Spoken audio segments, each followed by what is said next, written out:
10 দিনের মধ্যে আমরা সেই জবান রেখেছি। কত দ্রুত সম্ভব এই বিষয়টি আমরা চেষ্টা করব ইনশাআল্লাহ বাস্তবায়ন করার জন্য।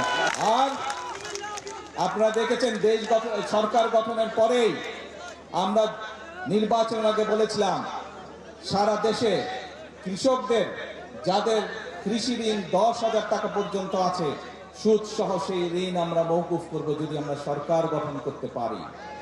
আমরা নির্বাচিত হওয়ার পরে সরকার গঠন করার পরে প্রথম দুর্দান্ত সব ফিচার নিয়ে এলো ক্যাপ্টেন ভিক্টর বাইক। এতে রয়েছে শক্তিশালী রিচার্জেবল ব্যাটারি, ব্লুটুথ এবং exciting music. Captain Victor bike, আনন্দে বাড়ুক শৈশব। বাংলা এবং সেটি আমরা মওকুফ করে দিয়েছি সরকার থেকে। তার ফলে বাংলাদেশে প্রায় 12 লক্ষ কৃষক, সারা বাংলাদেশে 12 লক্ষ কৃষক এর সুবিধাটি পেয়েছে। 12 লক্ষ কৃষকের সুদ এবং ঋণ দুটোই মওকুফ হয়ে গিয়েছে। প্রিয় ভাই বোনেরা, বাংলাদেশ একটি কৃষি প্রধান দেশ।